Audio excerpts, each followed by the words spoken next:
इस वीडियो में कुछ जाति सूचक शब्दों का इस्तेमाल किया गया है, जिसका उद्देश्य किसी धर्म, समाज, वर्ग या व्यक्ति को ठेस पहुंचाना नहीं है। जाति सूचक शब्दों का इस्तेमाल सिर्फ पहचान, जानकारी और सामाजिक संरचना को समझने के लिए किया गया। हम सभी धार्मिक मान्यताओं, सभी वर्गों का सम्मान करते हैं और इस वीडियो के माध्यम से किसी भी धर्म, समाज और व्यक्ति की भावनाओं को आहत नहीं करना चाहते। साथ ही किसी समुदाय, संगठन या संस्था को बदनाम करना हमारा उद्देश्य नहीं है। और इस वीडियो में कही गई बातें सुप्रसिद्ध लेखकों द्वारा दिए गए तथ्यों के आधार पर ही कही गई है।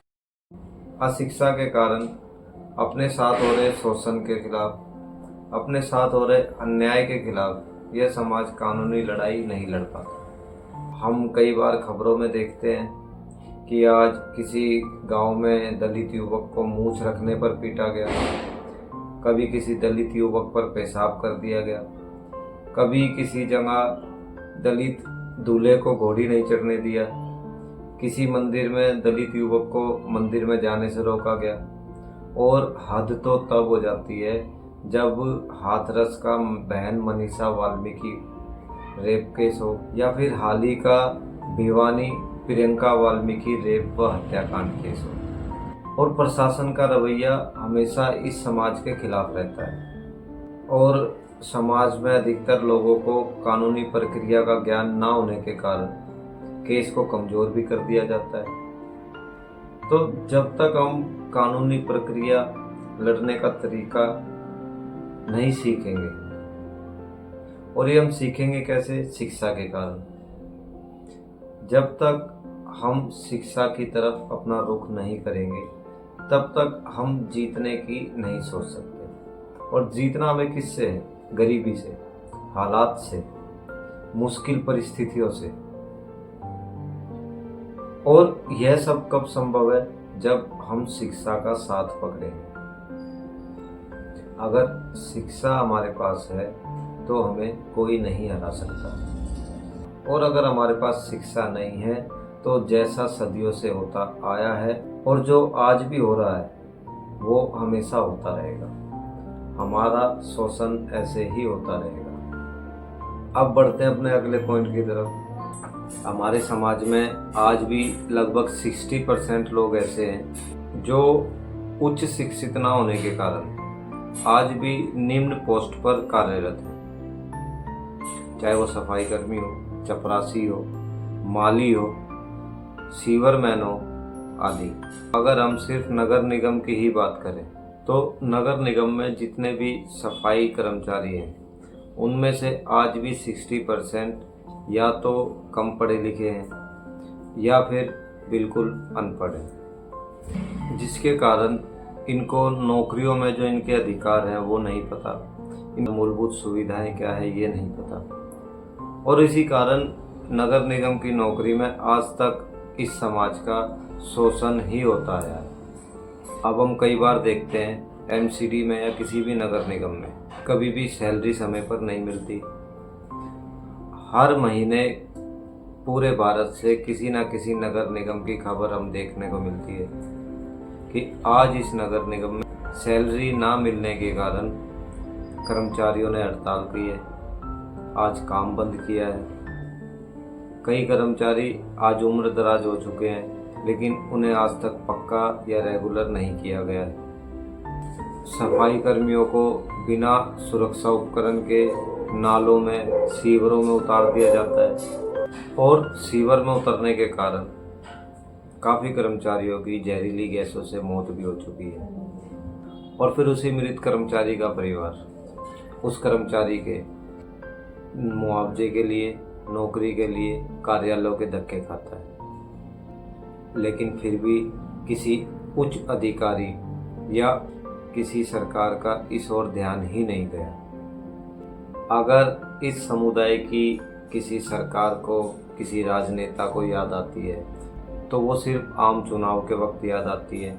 और उस वक्त यह समाज भी इन पार्टियों का, इन नेताओं का ऐसे साथ देता है, रैलियों में झंडे उठाता है जैसे यही पार्टी अब इनका उद्धार करेगी। लेकिन जरा सोचिए, जब तक हम लोग ही अपना उद्धार करने की नहीं सोचेंगे तो किसी को क्या पड़ी हमारा उद्धार करने की। एक मैं अपना ही 4 साल पहले का वाक़या आपके साथ शेयर करना चाहता हूँ। बुध विहार रोहिणी दिल्ली से एमएलए जी ने फेसबुक पर एक पोस्ट किया जिसमें नगर निगम का एक सफाई कर्मचारी अपने ही नातों से सड़क से कूड़ा उठा रहा था और कूड़ा गाड़ी में डाल रहा था और नेताजी ने टाइटल दिया हुआ था कि आज बुध विहार में सफाई अभियान चलाया गया। मैंने वो पोस्ट देखी तो कमेंट किया कि नेताजी सफाई अभियान तो ठीक है, लेकिन जिस सफाई कर्मचारी से आप कूड़ा उठवा रहे हो कम से कम उसे ग्लव्स और मास्क तो आप दे ही सकते हो। तो नेताजी का कमेंट पर रिप्लाई आता है कि यह काम करने की इनको सैलरी मिलती है। अब आप देखिए, लोगों की सोच आज भी नहीं बदली है इस समाज के प्रति। हाथ से कूड़ा उठाने की प्रथा को आज से 40-50 साल पहले बंद कर दिया गया है, लेकिन आज भी लोगों को किसी कर्मचारी का दुख दर्द नहीं दिखता। हाथ से कूड़ा उठाने की प्रथा का विरोध मदर टेरेसा ने भी किया था, महात्मा गांधी ने भी किया था और बाबा साहब अम्बेडकर ने तो हमेशा से ही किया था।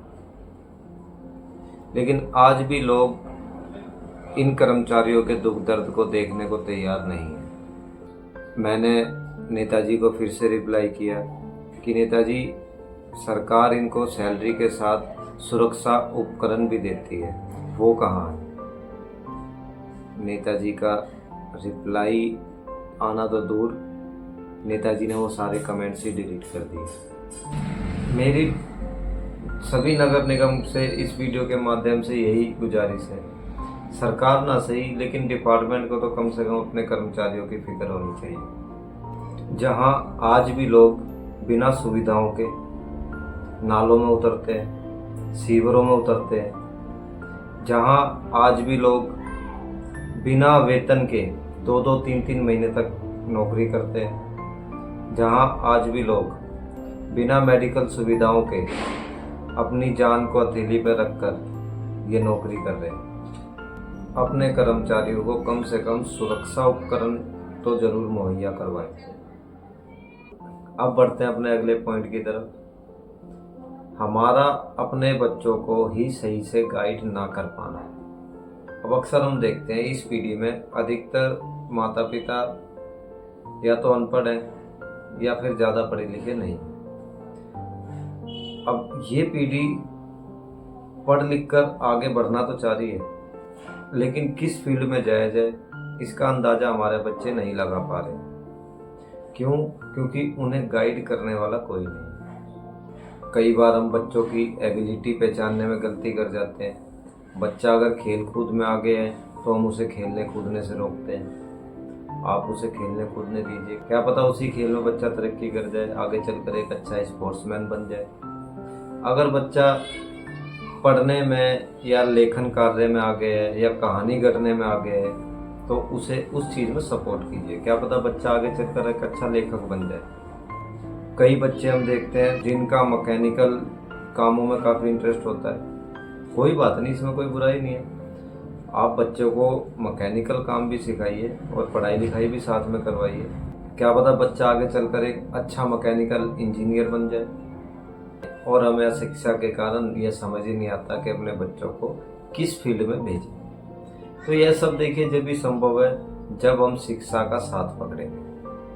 शिक्षा से ही समाज का, और सिर्फ इसी समाज का नहीं, सभी समाज का उद्धार अगर हो सकता है तो सिर्फ शिक्षा से हो सकता है। इस वीडियो के माध्यम से हमारा यही संदेश है, कृपया शिक्षा के महत्व को समझें और अपने बच्चों को शिक्षा जरूर दिलाएं। तो आज की वीडियो में बस इतना ही। अपनी अगली वीडियो में समाज की कुछ और बातों को रखेंगे। वीडियो अच्छी लगी हो तो लाइक शेयर ज़रूर करना और चैनल को सब्सक्राइब करना मत भूलना, जिससे हमारे आने वाली वीडियो आप तक जल्द से जल्द पहुंच सके। तब तक के लिए नमस्कार, जय हिंद।